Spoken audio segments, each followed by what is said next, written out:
Olá, estudante! Seja bem-vindo ao Tira Dúvidas ao vivo do Se Liga na Educação. Nas aulas de hoje, você viu assuntos que caem no Enem. E nós vamos tirar as suas dúvidas sobre biologia, geografia, história, língua inglesa, matemática e química. E neste primeiro bloco, com as professoras Graziela Pousa, de língua inglesa, e Adelina Azevedo, de química. E conosco também os intérpretes de Libras, Bruno Braga e a Camila Thaís, essa que você vê aqui na tela. E para você participar é muito fácil. Envie sua pergunta pelo telefone 31 3254 3009 ou pelo WhatsApp no 31 98295 2794. E não se esqueça de dizer o seu nome, a escola, o ano que você estuda e a sua cidade. E lembrando que todo o nosso conteúdo você acessa pelo site seliga.educação.mg.gov.br. Professora Graziela, tudo bem? Olá, Carol, tudo bom? Tudo jóia. E o que vimos em língua inglesa? Hoje nós vimos justamente o tema Women in Enem, que é justamente mulheres no Enem, né? Textos que falam a respeito das mulheres, de alguma maneira, da forma como ela vivia na sociedade ou não. E casa bem com o dia de hoje, né? O Dia Exatamente. Internacional das Mulheres. E hoje o estudo cheio de mulheres, professora Adelina, você, eu, a nossa intérprete, nossa diretora de corte, que é a Ana, uma mulher, e também a Josi, que é do Caractere. O time todo cheio de mulheres. Tudo feminino hoje. Isso mesmo. Muito E bom. professora Adelina, tudo bem? Olá, Carol. Olá, Grazi. Olá, Adelina. Hoje a gente vai...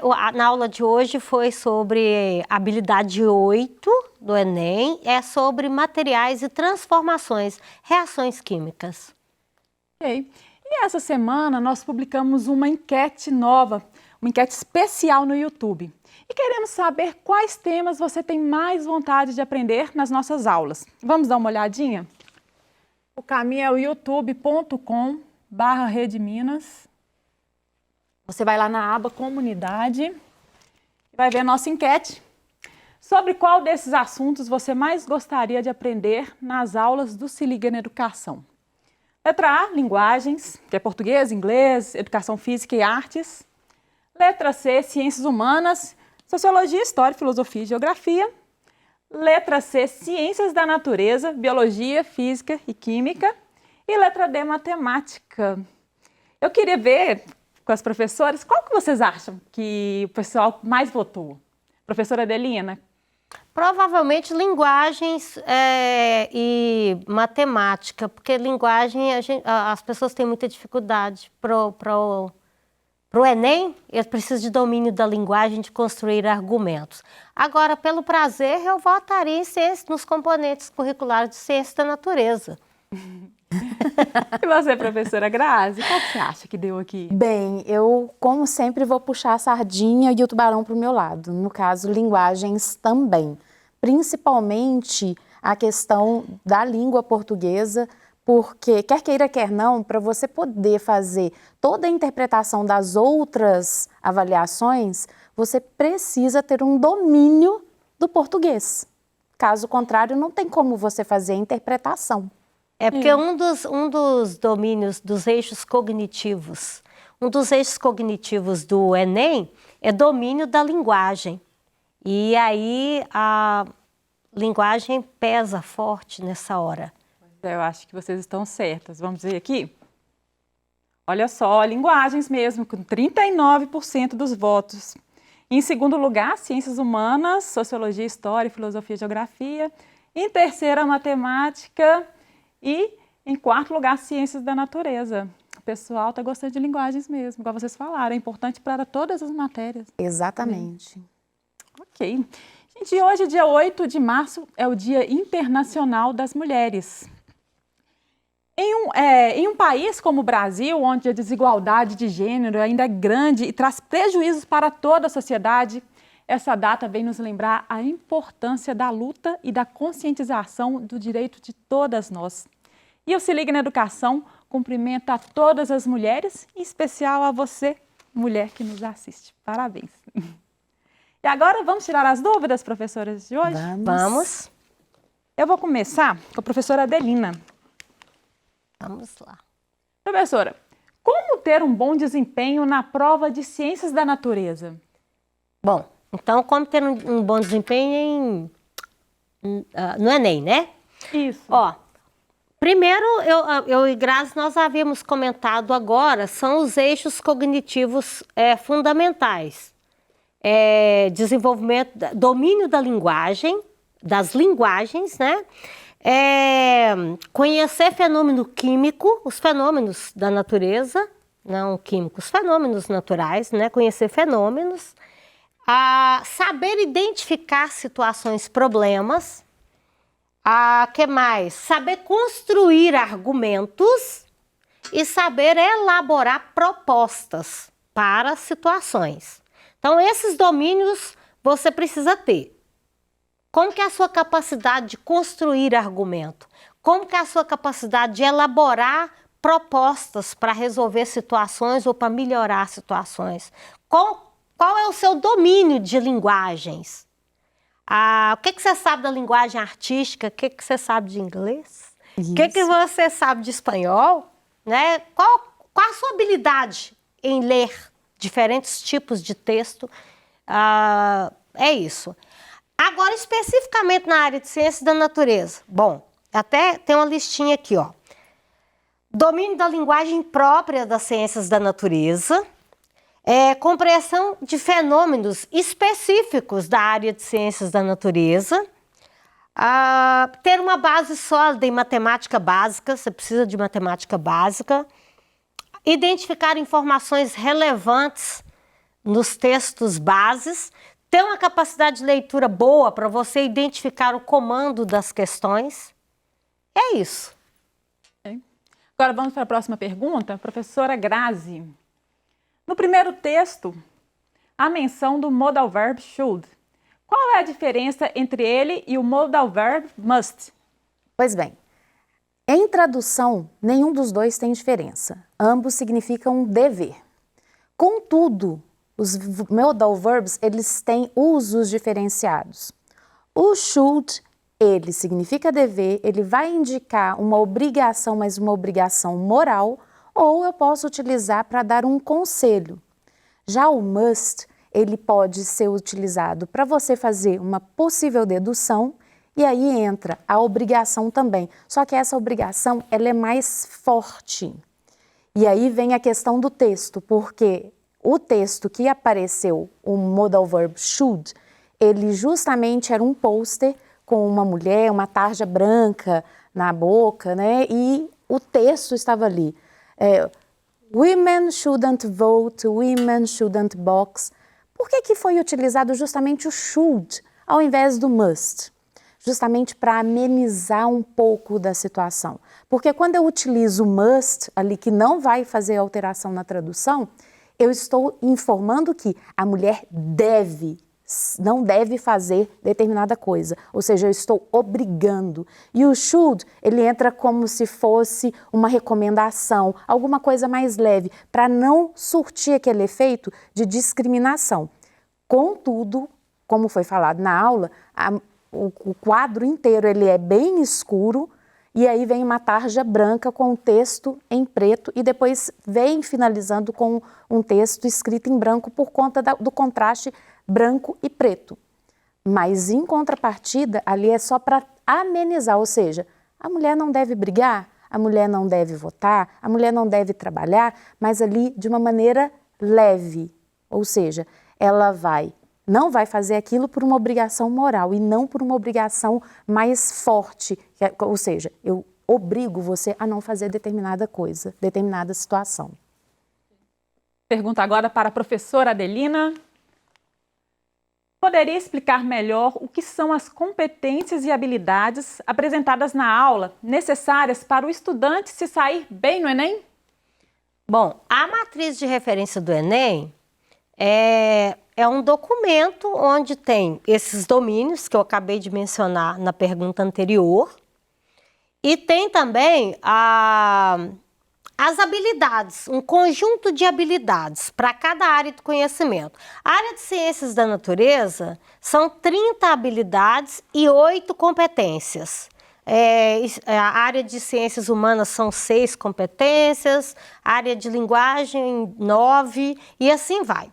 Então, o que é uma matriz de referência? Quando a gente vai elaborar uma questão do Enem, eu falo as pessoas que são certificadas pelo INEP, é o meu caso, por exemplo, a gente precisa pegar essa matriz de referência e verificar, por exemplo, a matriz, a competência 7, ela prioriza o conhecimento, os conceitos de química para a resolução de problemas. Então, a gente vai lá, escolhe a habilidade e elabora uma questão na perspectiva de que o respondente, o estudante, eles tenha aquela habilidade desenvolvida. Por isso que no Enem não compensa, você precisa ir resolvendo questões, claro, para você adquirir conhecimento.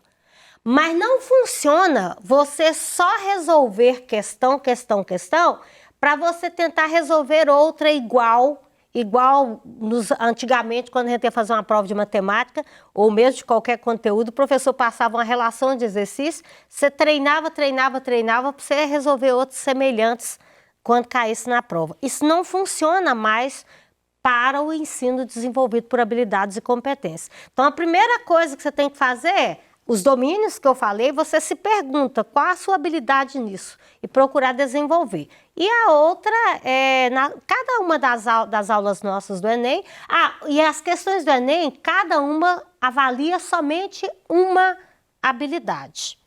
Então, às vezes a gente, enquanto professor, acha que poderia utilizar para outra, mas é isso. Acho que eu expliquei, consegui entender? Explicou, deu sim, professora. E a pergunta agora para a professora Grazi. Professora, no texto Becoming surgiu uma palavra interessante, unthinkable. No processo de leitura, é importante eu entender o conceito de formação de palavras para desempenhar uma boa compreensão do texto? Pode explicar melhor e citar exemplos? Sim, vamos lá. Quando a gente mexe com formação de palavras, é lógico que não vai cair formação de palavras em textos lá na prova do Enem, isso é fato.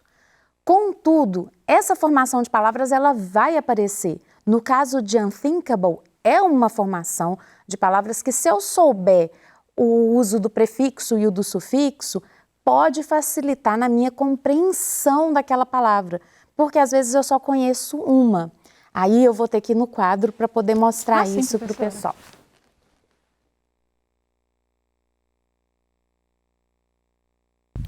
Obrigatoriamente, não é necessário você saber a formação de palavras. No caso dessa, então eu tenho lá unthinkable. Você com certeza deve conhecer, estudante, essa daqui, think, que é pensar, que é justamente um radical, verbo. Só que aí, nossa, eu sei que é pensar, mas eu não sei o que significa esse e eu não sei o que significa esse able. Aí entra a formação de palavras para você já ir eliminando várias outras. Esse able é um sufixo, que para nós no português é vel. E o ele é um prefixo in ou então des. Como eu sei que aqui é um verbo, já está facilitando a minha vida, então é impensável. Existem outros exemplos? Nossa, são vários. Título de música.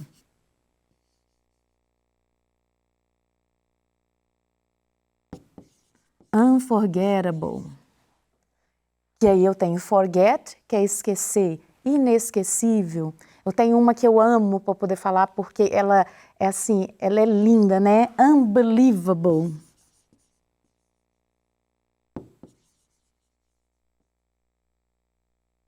Que eu tenho o verbo radical aqui, que é acreditar, inacreditável. E no texto apareceu mais uma palavrinha com essa terminação aqui em LY. Esse LY forma um advérbio e ele tem a tradução de mente. Então, vamos supor que eu queira a palavrinha rarely, que eu tenho raro, raramente. Então, nesse caso, é bom eu saber essa questão dos prefixos e sufixos para eu conseguir compreender uma palavra que eu ainda não conheço? Sim. É obrigatório? Não. Mas quanto mais você conhece a questão da língua, com certeza você vai eliminando muitas palavras, muitas situações, porque lá você vai ter pouco tempo para poder ficar pensando. E isso daqui já te ajuda na questão de... Tem estudante que chega já pensando na tradução. Você precisa compreender o texto. Tradução, não. Mas, quando você tem esses detalhezinhos aqui, que na leitura dinâmica de língua inglesa, né, isso aqui já te ajuda e muito. Você vai passando as palavras com mais facilidade. Então, leitura escrita seria importante para o Enem?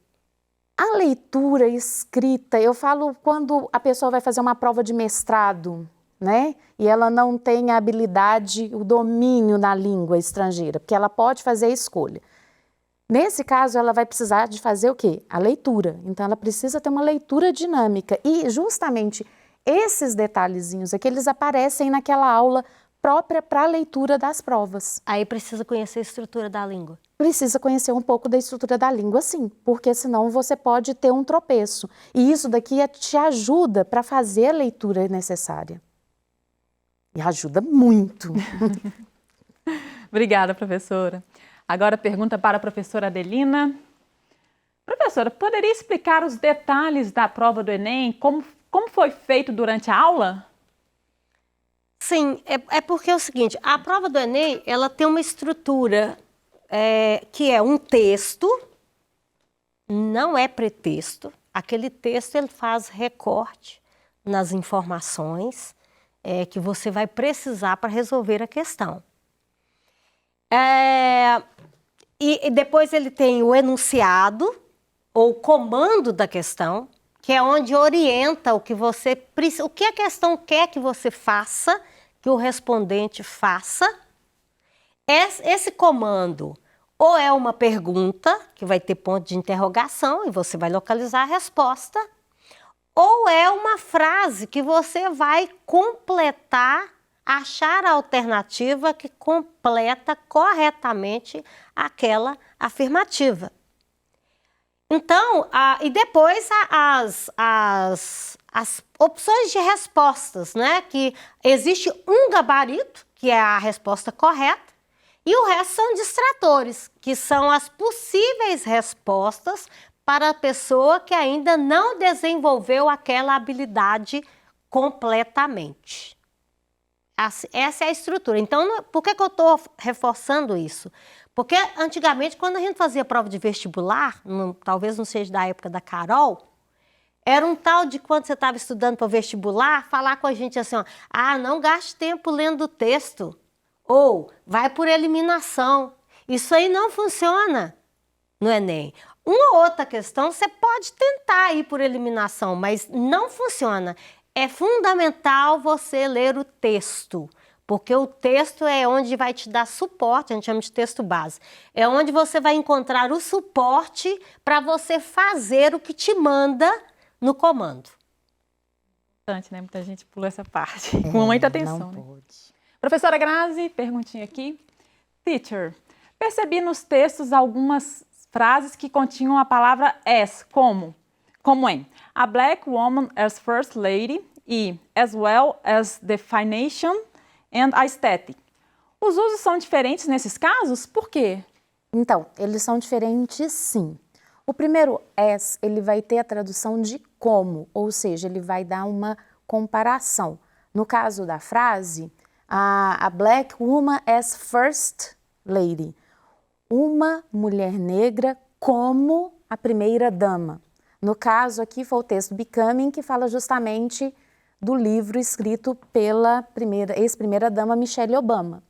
Então, seria um absurdo, né? Aí vem aquela questão da discriminação com as pessoas negras, de uma pessoa negra simplesmente chegar num posto tão alto quanto que ela chegou. Já a segunda situação, as, e aí vem a palavrinha well, as, e esse well aqui é um adjetivo bem, o primeiro as já não vai ser como, e o segundo também não. Mas como assim, professora? Neste caso, eu vou ter o comparativo de igualdade. Eu vou ter o primeiro S, tão, alguma coisa, ou seja, a característica, e o segundo S, quanto. Então, vamos supor, tão bonito quanto, as beautiful as, no caso de uso feminino. Se eu fosse usar no caso masculino, as handsome as. Respondido. E agora, professora Adrielina, essa última perguntinha é aquela para ser respondida em um minutinho. Qual é o conteúdo de química que mais cai no Enem? Olha, a gente encontra aí na internet da vida alguns estudos, inclusive tem uma apostila da USP que tem um levantamento muito legal das habilidades e do conteúdo. Mas é fundamental que você conheça reações químicas, equilíbrio químico, cinética química e muita química orgânica. Tem caído muita química orgânica nas últimas provas. Ok, obrigada. E agora é hora do intervalo. No próximo bloco estarão conosco os professores Douglas Soares, de Matemática, e José Henrique, de Geografia. Professora Grazi, professora Adelina, obrigada pela presença aqui. Muito obrigada. Nós que agradecemos. E você, estudante, envie suas perguntas por telefone ou pelo WhatsApp.